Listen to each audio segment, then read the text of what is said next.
Well, welcome back. Welcome back. Today we'll be cooking egusi soup. My sister-in-law asked that I do a video on it. So here it is, sis.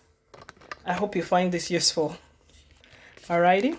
So these are the things you'll be needing. You see this right here? This is tomato puree.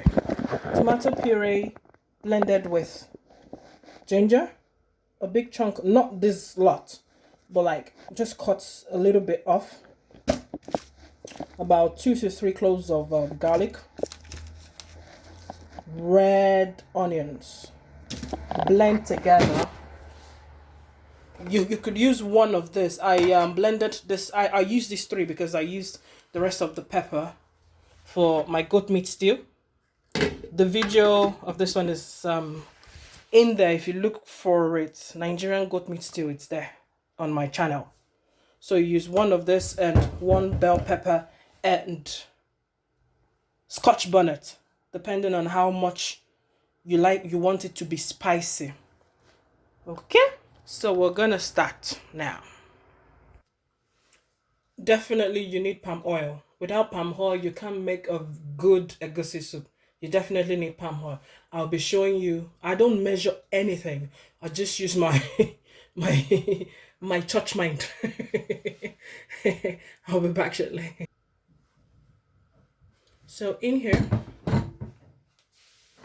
this is what I always do. I always like to add a little bit of my jumbo crawfish seasoning. I'll just use a little bit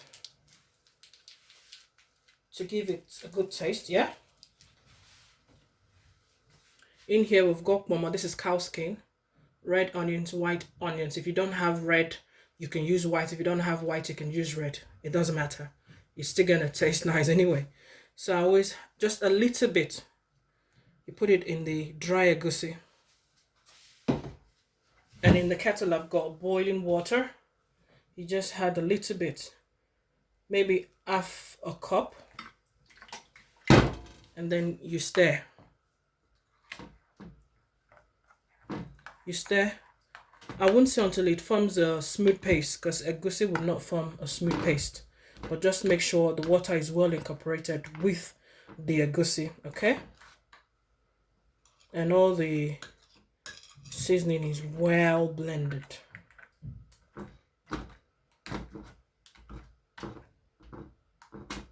Okay, like that. In here, that's our pot with palm oil eating up nicely. So we put this one, we set it aside, we put it over there. Then we come back to this. We'll come back to this bad boy right here. That's your palm oil. Okay. Then we increase the heat. I'll wait until it's hot, but not piping hot.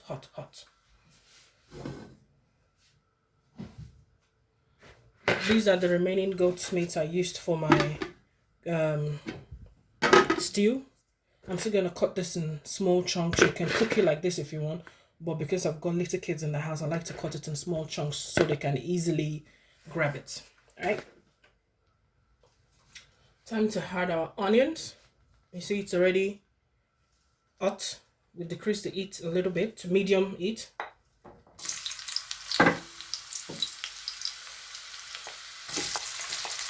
We'll let that fry for a few minutes.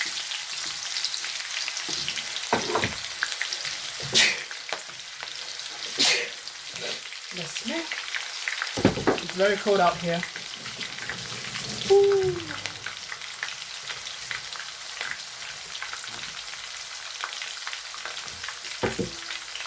Then we had the egusi. Okay, here is the thing. There are 1,000,001 ways to cook egusi soup. There is the Yoruba way of cooking egusi soup. There is the Igbo way of cooking egusi soup. There are different methods. Some people don't use boiling water. Some people use egg yolk. Some use egg, the egg white and the yolk. Some don't even use either. they just pour the egusi dry in it like that. Yeah.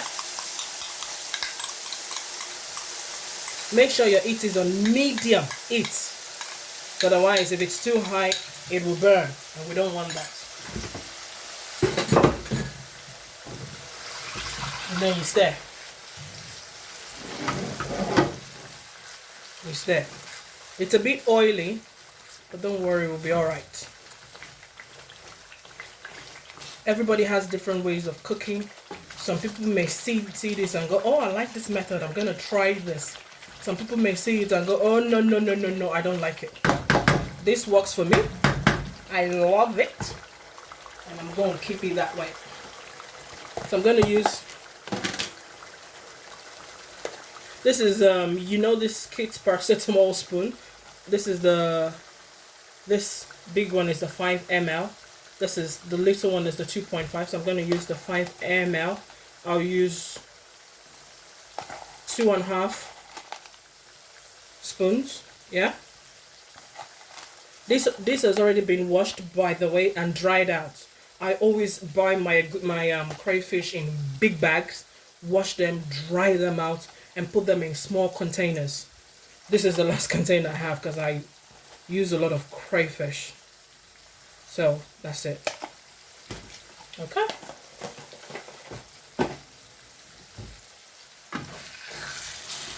You see, you have to keep stirring, so otherwise it becomes sticky. Okay. For me, this method works for me. Sometimes I do it in a completely different way, and I had the palm oil at the last. So we all have different ways. You see that? See, it's getting lumpy. That's what we want. So you keep stirring, so otherwise it becomes very sticky. Just keep. I always use wooden spoon because I don't like the spoon of metal. I don't like the sound of metal spoons. Then it scrapes the pots and stuff. I don't like the sound. I really don't like the sound at all. So I prefer to use wooden spoon. Okay. Time to introduce your tomato paste. Okay.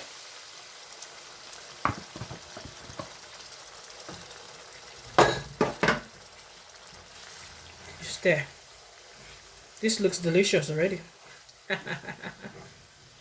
Delicious. I love locust beans, but it's optional. You don't have to use locust beans if you don't want to. It has a horrible smell, especially if you're not used to it. But it tastes very nice in the soup. So, just gonna add that in.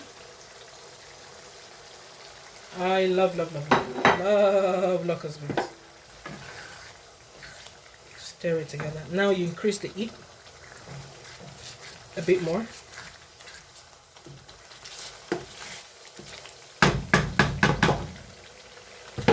This time, you cover it for a few minutes.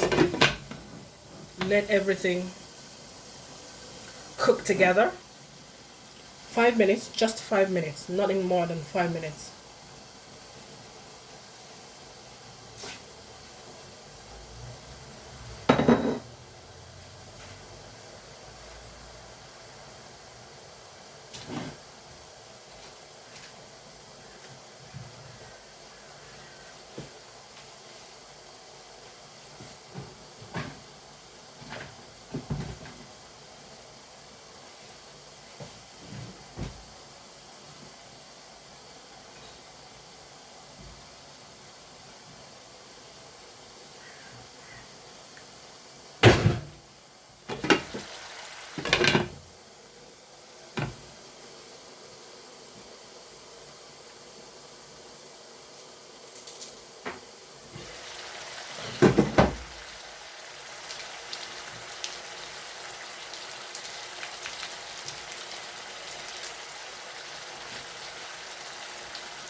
cover, you open it. Oopsie. Then you had your cow skin. Okay? You had your goat meat, chicken, turkey. You add it all in. I hardly use salt in my cooking, but in some cooking it's very, very important to use salt. That's it. That's it.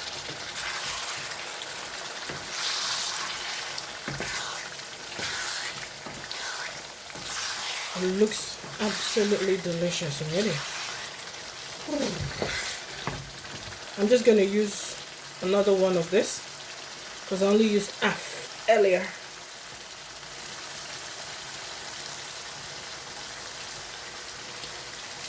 All around, one is okay. You don't need anything more than that. You don't need curry or thyme. No, no, no, no, no, no, no. You do not need curry or thyme. See that? Look at that. Yum, yum. Some people like to add water at this point, but I'm just gonna add my vegetables. This is ugu, frozen ugu. All I did was just blanch it in hot water, sieve it, wash it again in hot water, and that's it. And I chopped it in smaller pieces. Some people don't like vegetables in their egusi soup. Some like it plain without the leaves in it. But I love me some ugu leaf. Okay? Ugu, and then here is bitter leaf. This is dry bitter leaf. I soaked this in salty hot water. Soaked it for like an hour before I even started the prep. Rinsed it out, then washed it with warm water, and that's it. This is it's still a bit hard, okay? But if you like it crunchy like myself, that's fine. But if you like it soft, then you can boil it. So by boiling it again, you're taking out the nutrients basically.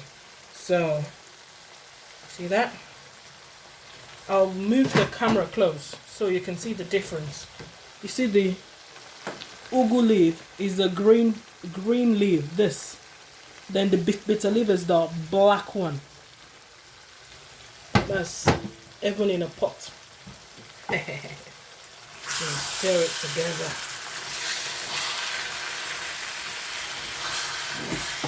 Okay. Now we can add water to this. Okay, boiling water.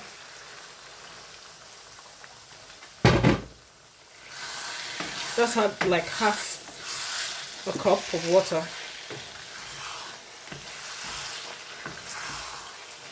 Okay. Make sure you stir it properly. Make sure it's properly stirred in.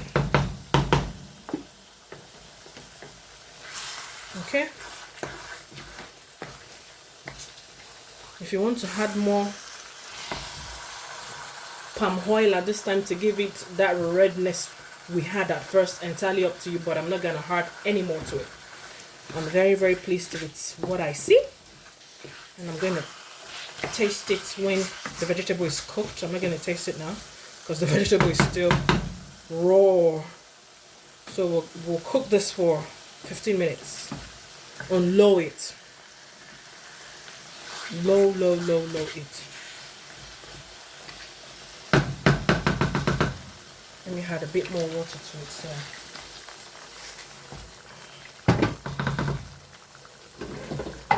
So in 15 minutes time, we'll taste it.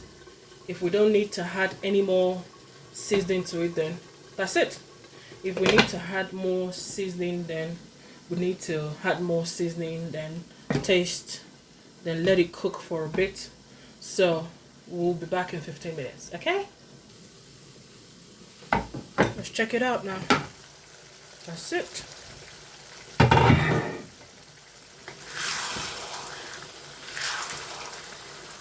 Let's taste it.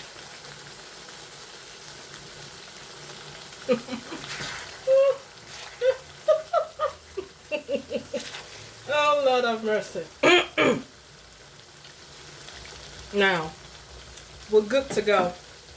And that's all she wrote. Egusi soup for the win. Yes. So this is what I always do. I bought little containers. I portion them in each one and put them, let it cool down and put them in the freezer. Because nobody's got that time to cook every day. No, sir.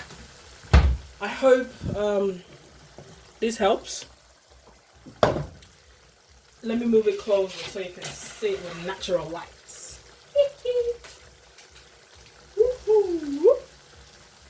Now, this is egusi. Egusi with swag. Egusi with attitude. Egusi soup made with love. Oh dear, oh dear. It's watery, but I love it like that. Some people like it very thick. I like it thick sometimes, but today I'm not in the mood for thickness. I hope you enjoyed this video. Thank you for watching, and I love you for watching. Let me make a back or pounded yam.